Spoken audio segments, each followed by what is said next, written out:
Hello guys, welcome to our channel.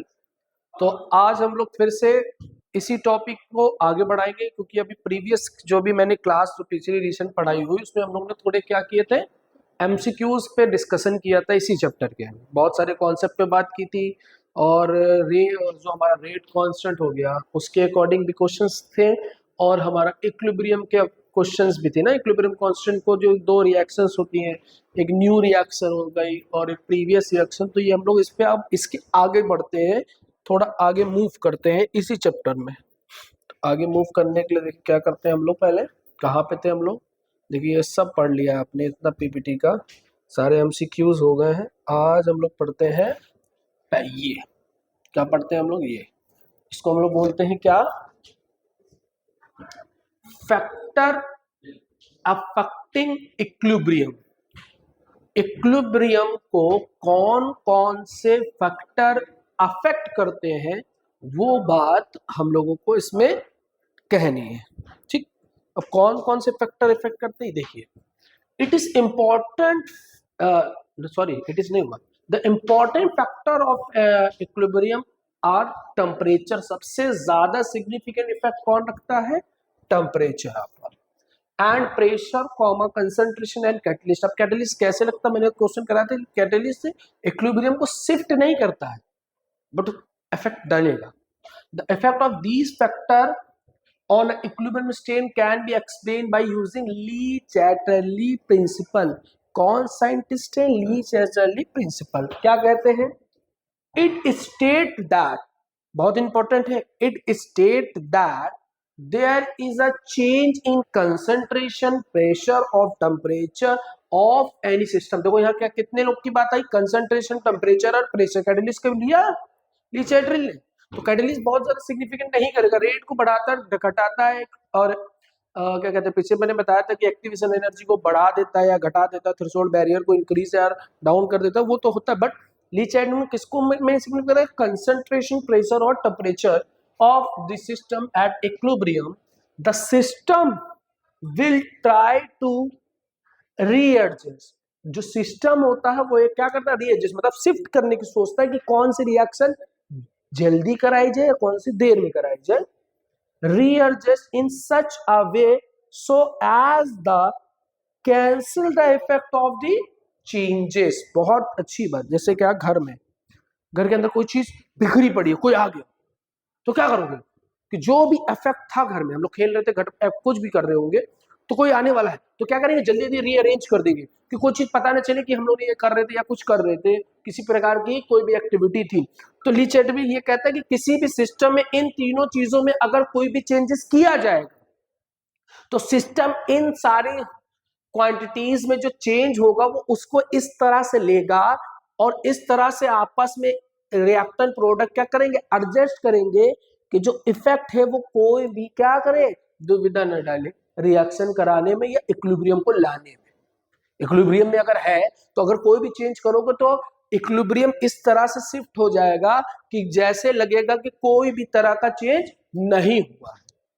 किसी भी, जैसे हमने कहा कंसंट्रेशन मैंने रिएक्टेंट की बढ़ा दी तो जल्दी जल्दी प्रोडक्ट बनने लगेगा, और फिर रिएक्टेंट कंसंट्रेशन प्रोडक्ट से बराबर आ गई तो रीएडजस्टमेंट तो हुआ। मैंने कहा प्रेशर बढ़ा दिया, अब प्रेशर जिधर बढ़ा होगा उसके अपोजिट डायरेक्शन में रिएक्शन होने लगी। मैंने कहा प्रेशर प्रोडक्ट की तरफ बढ़ा दो, तो रिएक्टेंट क्या कर, प्रोडक्ट क्या करेगा, तुरंत बैकवर्ड रिएक्शन करने से क्या बनने लगेगा, इधर रिलीज होने लगेगा। टेम्परेचर मैंने कह दिया बढ़ा दो प्रोडक्ट का, तो क्या हो जाएगा, इधर भागने लगेगी रिएक्शन।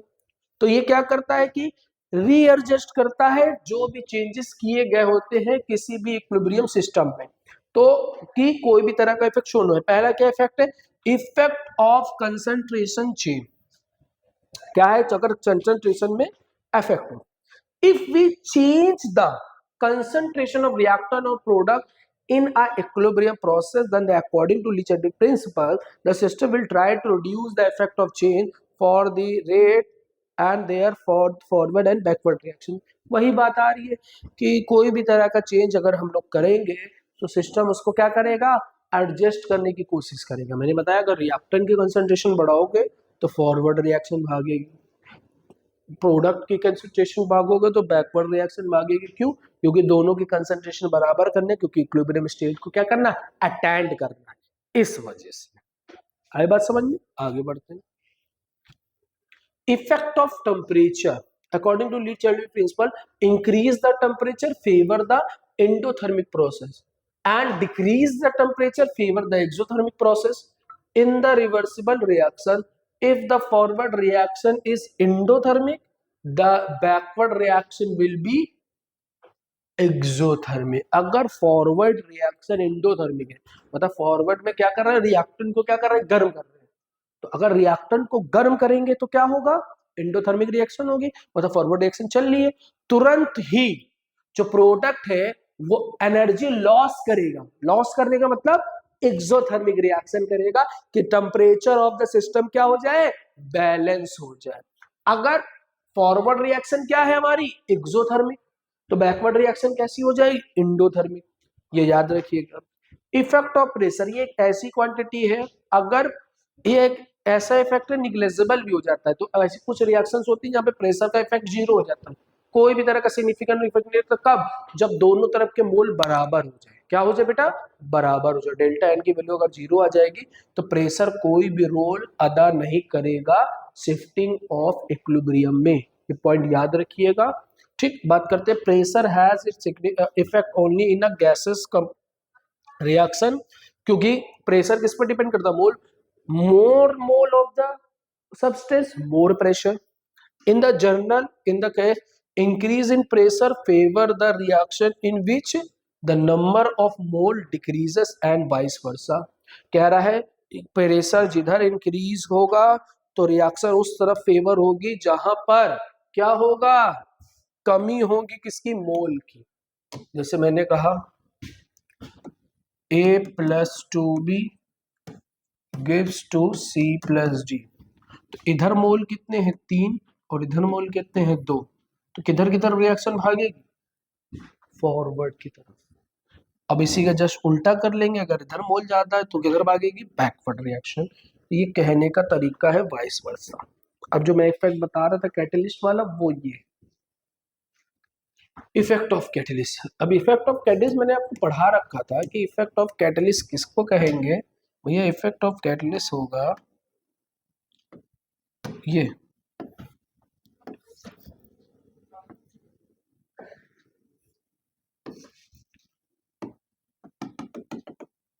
ये होता है रिएक्टेंट की एनर्जी कुछ होगी जिसको हम लोग कहते हैं एवरेज एनर्जी। एवरेज एनर्जी ये इस लेवल पे ये डेल्टा एच होता है, टोटल एनर्जी ऑफ सिस्टम। ये यहाँ पे किसकी एनर्जी है, प्रोडक्ट की। ये क्या है, ई ए है।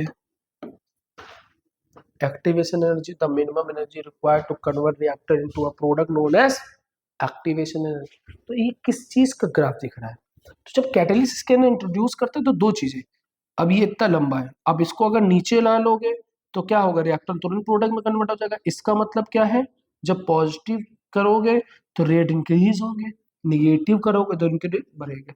अब इसमें मैं एक चीज बता रहा हूँ, देखो यहाँ पर रिएक्टेंट की एनर्जी क्या है, ज्यादा है प्रोडक्ट की एनर्जी से, तो डेल्टा एच क्या होगा, ईपी माइनस ई आर, मतलब यहाँ पे डेल्टा एच क्या आएगा, निगेटिव।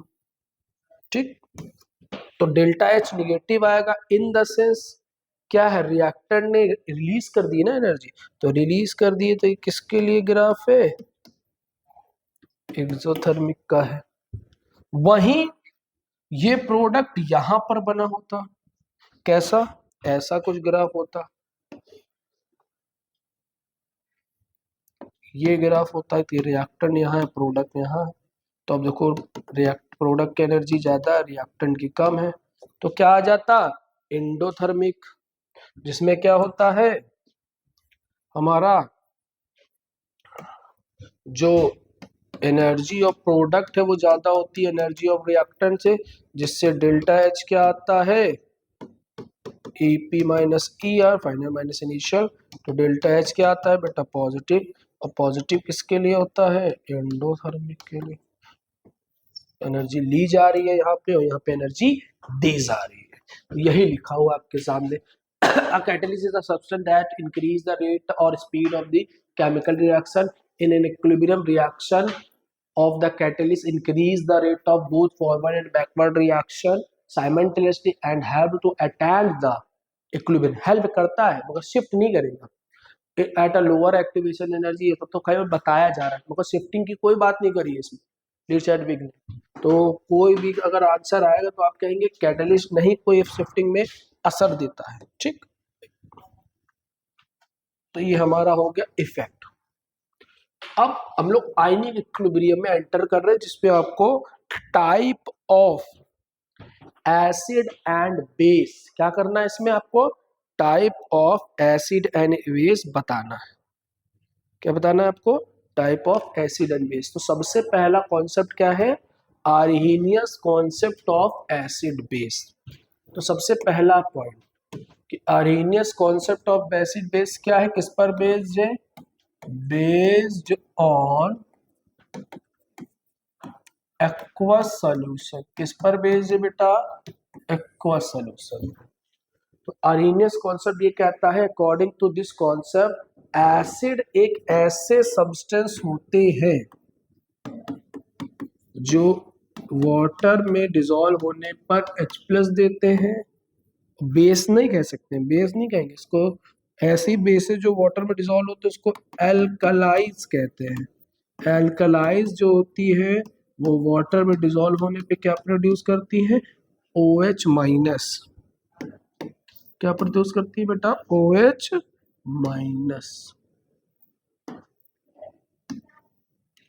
इसको हम लोग कहते हैं हाइड्रोनियम आयन भी बनाता है H3O+, क्योंकि वाटर के साथ H+ ना कोई नहीं बना होगा, दिस इज हाइड्रोनियम आयन। तो acid are the substance which when dissolved in a water to produce hydronium ion, and base alkalizes are the substance which when dissolved in a water to produce hydroxyl ion known as alkalies। अब उसके example यहाँ देखो दिए गए। तो देखो भैया acid को वाटर में डिसॉल्व किया, हाइड्रोनियम आयन में Cl- निकल गया, बेस मतलब NaOH को करा तो NaOH बना और OH- प्रोड्यूस हो गया। Note H+ ion exhibit in water as hydronium ion. तो H+ वाटर में डिसॉल्व होकर क्या बनाता है? Hydronium ion. Limitation this concept only applicable. देखो ये इसकी प्रॉपर्टी भी है और इसकी लिमिटेशन भी है। ये कॉन्सेप्ट केवल कभी लगता है जब क्या होता है? Aqueous solution. एक्वस सॉल्यूशन नहीं होगा तो ये कॉन्सेप्ट क्या हो जाता है? फेल।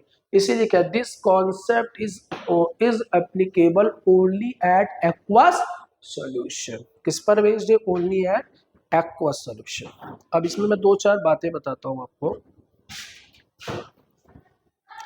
कहीं जगह मिल जाए।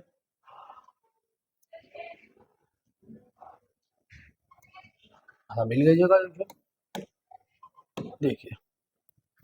अब टाइप पहले पढ़ते हैं, पहले थोड़ा सा कलर पे ध्यान देते हैं, थोड़ा मोटाई पे ध्यान देते हैं और पहले इनको रफ करते हैं। हाँ बिल्कुल सही है। देखिए पहला टाइप,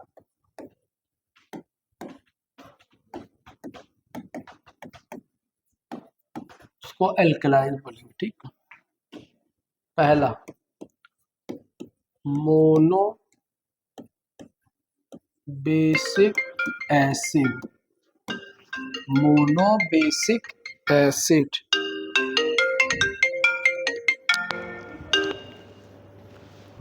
हाँ भाई हजरतगंज में। हाँ बताओ क्या कह रहा है? अभी भाई हम बताते हैं फ्री होके भाई निकल के। हाँ इधर ठीक ठीक। अरे आधा घंटा लगेगा उनको।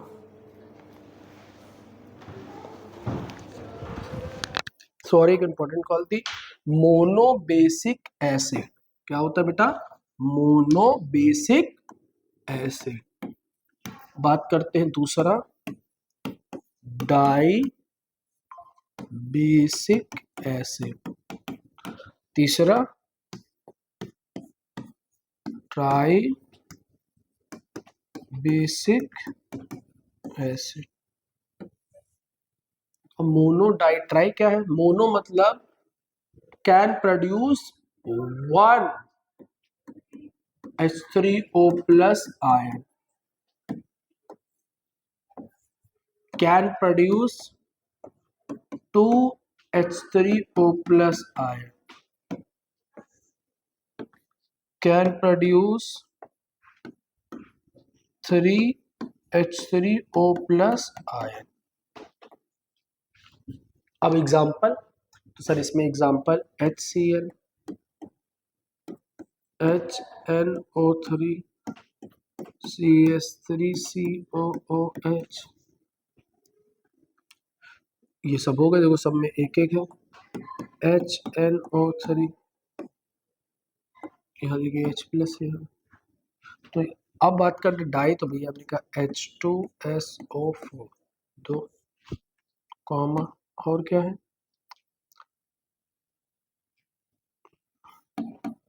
H2CO3 भैया अनस्टेबल होता है।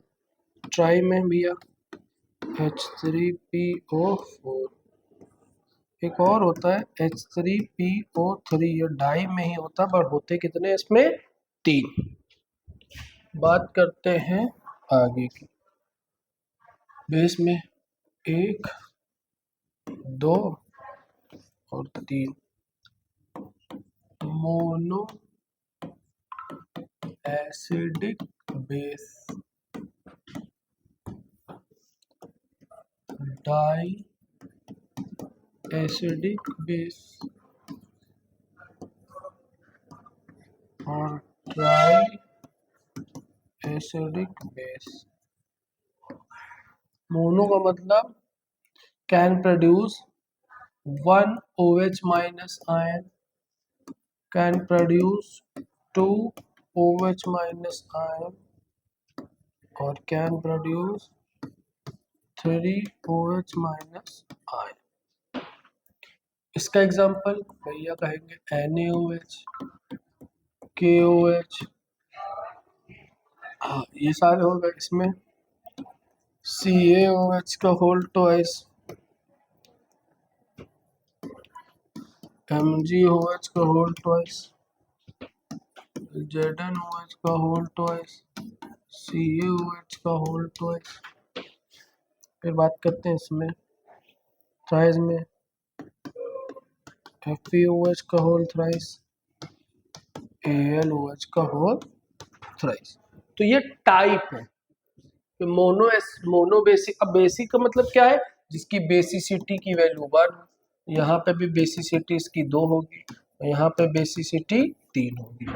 इसमें एसिडिटी 1 होगी, इसकी एसिडिटी 2 होगी और इसकी एसिडिटी 3 होगी। तो ये ऐसे किया जाएगा। डन। आप लोग इसकी शॉर्ट ले लीजिए, बढ़िया आगे बढ़ते हैं। डन, आगे बढ़ते हैं। Next concept, Bronsted Lowry concept of acid and base, जिसको हम लोग बोलते हैं BL concept of acid and base. क्या होता है? इसमें बोला जाता है कि प्रोटॉन्स कह रहा हूं, acids are proton donor and bases are proton acceptor. Acid क्या होते हैं? प्रोटॉन डोनर होते हैं, और बेस क्या होते हैं? प्रोटॉन एक्सेप्टर होते हैं। तो बात आती है, क्या लिखा हुआ है यहाँ पे कि according to this concept acid are proton donor and bases are proton acceptor. जो H+ निकालेगा वो एसिड कहलाएगा, और जो H+ एक्सेप्ट करेगा वो बेस कहलाएगा। देखो यहाँ पे एग्जांपल दिया गया, NH3 ने H+ एक्सेप्ट किया, ऐड प्रोटॉन, तो H3O+ बनाया। एसिड ने H+ लॉस किया, तो क्या बनाया? OH-। अब एक कॉन्सेप्ट पढ़िए, देखते रहिएगा।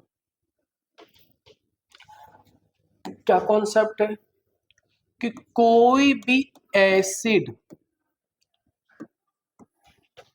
H+ अगर निकालता है तो वो क्या बनाता है?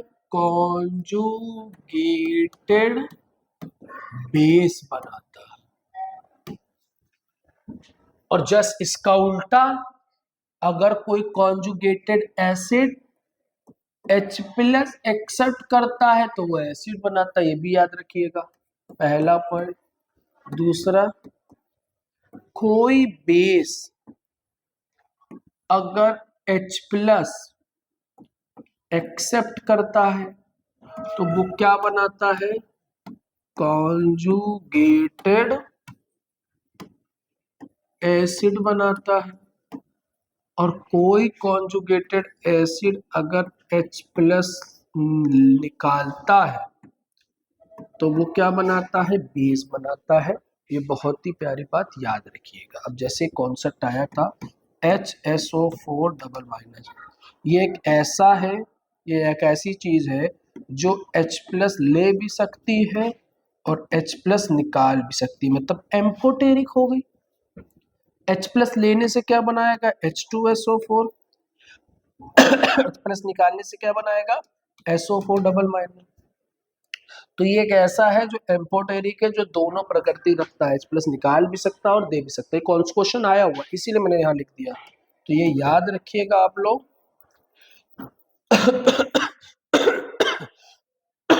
जैसे मैंने कहा H2SO4 तो ये एसिड है, तो क्या बनाएगा, HSO4 कॉन्जुगेटेड बेस बनाएगा। फिर ये अगर H+ लॉस कर देगा तो क्या बनाएगा, ये फिर कॉन्जुगेटेड बेस बनाएगा जो इसका होगा, ये भी कॉन्जुगेट, ये इसका कॉन्जुगेटेड बेस और ये इसका कॉन्जुगेटेड बेस है।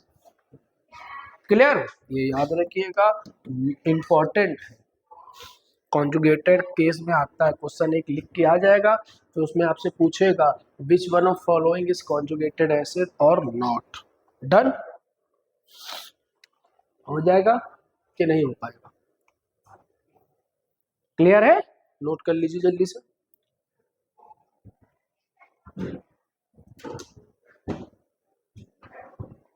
हो गया, आगे बढ़ते हैं।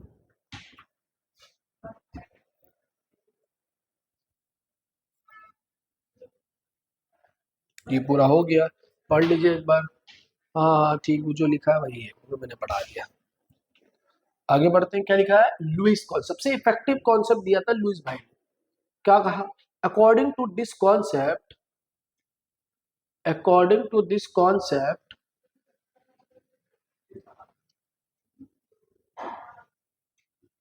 according to this concept acid are electron pair acceptor and bases are electron pair donor। अब उल्टी बात हो गई कि जो भी कंपाउंड या एलिमेंट क्या करेगा, लोन पेयर को एक्सेप्ट करेगा वो क्या कहलाएगा, बेस नहीं एसिड कहलाएगा। और जो क्या करेगा, लोन पेयर डोनेट करेगा वो बेस कहलाएगा। तो इसमें अभी ऐसे मैं पढ़ के याद करिए, अब लिखा अब याद करिए। अब मैं आप लोगों को एक चीज बताता हूँ, क्या बताता हूँ। इधर मैं लिख दे रहा हूं एसिड और इधर मैं लिख दे रहा हूं बेस, जो कि लुईस ने बताया।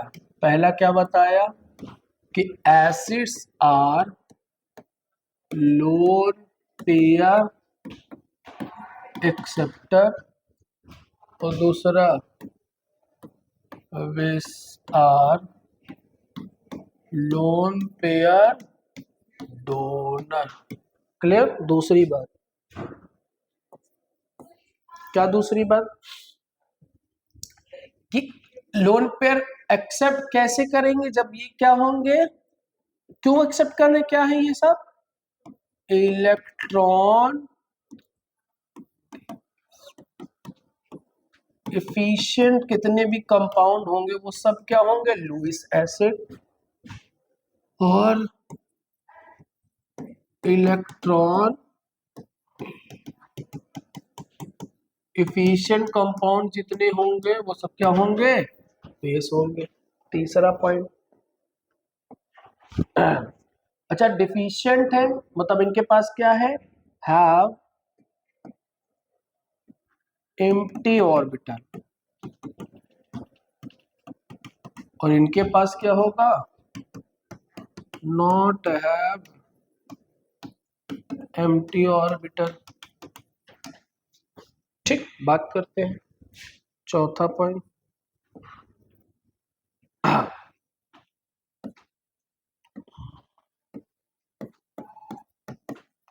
Multiple bond between D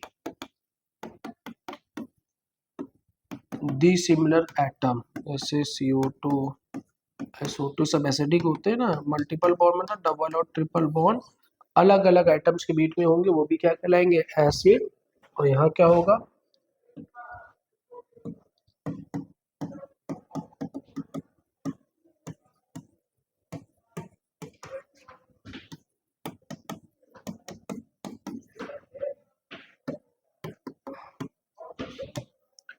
similar items, वो क्या कहलाएंगे, बेस कहलाएंगे। तो ये और अलग पॉइंट्स है जो नहीं बताया, पहले पॉइंट बताया था कि लोन पेयर एक्सेप्टर एसिड होते हैं, लोन पेयर डोनर कौन होते हैं, बेसिस होते हैं। तो उसी तरह जो एसिड्स होते हैं वो सब इलेक्ट्रॉन डिफिशिएंट होते हैं, और बेसिस क्या होते हैं, इलेक्ट्रॉन एफिशिएंट होते हैं, तभी तो लोन पेयर रखते हैं। हैव एम्प्टी सेल, भैया एक्सेप्ट क्यों करोगे, जब भैया आपके पास जगह होगी तभी तो कोई चीज आ सकती है। तो इनके पास एम्प्टी सेल होता है, इनके पास एम्प्टी सेल नहीं होता है। और multiple bond between dissimilar atom, वो भी क्या कहलाते हैं, एसिड। और जो multiple bond between similar atom, वो सब क्या कहलाते हैं, बेसिक इन नेचर होते हैं। तो ये 4 पॉइंट भी याद रखिएगा, वो किस कॉन्सेप्ट में है, लुईस कॉन्सेप्ट ऑफ एसिड पे। अब जरा इधर आ जाइए, तो कोई लिखा है कॉल्ड सीट, ठीक है। फॉर एग्जांपल लुईस एसिड में क्या लिखा था, BF3 AlCl3 H plus H3O plus Mg plus, मतलब जितने पॉजिटिव वाले, जितने पॉजिटिव का मतलब क्या होगा, इलेक्ट्रॉन डिफिशियंसी। नेगेटिव का मतलब क्या होगा, इलेक्ट्रॉन डिफिशियंसी। जितने पॉजिटिव वाले हैं, अब एक और चीज है, अभी तो यहाँ पढ़ा ऑर्गेनिक बता, जितने पॉजिटिव वाले हैं तो सब इलेक्ट्रोफाइल होते हैं ना, तो इलेक्ट्रोफाइल भी क्या होंगे, इलेक्ट्रो मतलब लुईस एसिड होंगे। और जितने न्यूक्लियोफाइल होंगे सब क्या होंगे, Lewis base. For a substance to act as Lewis acid it should be contain vacant orbital. देखो मैंने पहले लिखाया, वैकेंट ऑर्बिटल मतलब क्या, एम्प्टी ऑर्बिटल होना चाहिए। And for a substance reactor Lewis base should have contain lone pair of electron, कि lone pair होना चाहिए। और जब दोनों मिलते हैं तो क्या बनता है, coordinate bond form होता है। All cations are Lewis acid and all anions are Lewis base। तो ये कॉन्सेप्ट याद रखिएगा, बहुत ही ज्यादा इंपॉर्टेंट कॉन्सेप्ट है आपके लिए, जो कि कराया गया। तो आज आपकी क्लास में क्या पढ़ा, फैक्टर इफेक्टिव ली चैडविक प्रिंसिपल पढ़ा आपने। फिर आपने पढ़ा पहला कॉन्सेप्ट ऑफ एसिड बेस, जिसको हम लोग बोलते हैं Arrhenius concept of acid base. दूसरा आपने क्या पढ़ा, Bronsted Lowry BL concept of acid base. और तीसरा आपने क्या पढ़ा, Lewis concept of acid base. तो ये सारा कंप्लीट करके रखिए, पढ़ के रखिए, इस पर भी बेस्ड क्वेश्चन लाऊंगा। और अगली क्लास में हम लोग पीएच पर बात करेंगे कि पीएच क्या होता है, बफर सॉल्यूशन क्या होते हैं, उसके इक्वेशंस क्या होती हैं, उन सब पे बात करेंगे। और बाकी आप बढ़िया से पढ़ते रहिए, हम लोग थोड़ी सी देर में आपको मिलेंगे, जो कि इन सारी चीज़ों पर बात करेंगे। Okay, goodbye. धीरे धीरे प्रिपरेशन आपकी अच्छी होती जा रही है, आई होप आप बढ़ते जा रहे हैं, ये आपके लिए बहुत अच्छी बात है। और जितना हो सके आप पढ़ने के साथ साथ लिखने की भी प्रैक्टिस करिए, लिख कर पढ़ेंगे तो याद होगा। अब ये ना सोचेगा MCQ बेस्ड है, यही सब आपको आगे भी पढ़ाया जाएगा। तो अभी से बेस मजबूत कर जाओगे तो वहाँ स्कोर अच्छा करोगे, जब सिलेक्शन हो जाएगा, जब वहाँ स्कोर अच्छा होगा तो आपको आगे अपॉर्चुनिटी चांस जो हो भी होंगे वो बहुत अच्छे अच्छे मिलेंगे, अच्छे अच्छे कंपनीज के ऑफर भी मिलेंगे। अब जब आपका मार्क्स अच्छे होंगे, जब आप DNS या BSc या बीटेक करेंगे नॉटिकल साइंस में, तो बहुत ही अच्छे से मरीन साइंस हो गया, नॉटिकल साइंस, जिसमें भी आपको अच्छा लगे जो भी फील्ड, बट यही सब कॉन्सेप्ट वहाँ भी पढ़ाया जाता है। मेरे जो प्रीवियस बच्चे आते हैं वो सब बताते हैं कि ये सब पढ़ाया जाता है। अब जब यहीं से ये पढ़ के जा रहे हो, तुम कहोगे कि MCQ लगाना, टिक लगा लेंगे, एक नोट्स होगा, बट यहीं से बेस बना के जाओगे, वहाँ जैसे ही जाओगे बढ़िया पढ़ के रखोगे। नहीं तुम पढ़ के जाओगे तो कोई और पढ़ के जाएगा, वो कोई और पढ़ के जाएगा, उसके नंबर अच्छे आएंगे, उसके नंबर अच्छे आएंगे तो उसका मतलब क्या होगा, तुम्हारे खराब है, तुमको ऑफर लेटर जल्दी अच्छे नहीं मिलेंगे भाई। ऐसा नहीं है भाई, कुछ लोग 2 करोड़ भी कमा रहे हैं, कुछ लोग 2 लाख भी नहीं कमा पा रहे। तो ये याद रखिएगा, अच्छे से पढ़िए, ठीक है, बहुत ही अच्छा। तो चलिए हम लोग चलते हैं, गुड बाय एंड जय हिंद।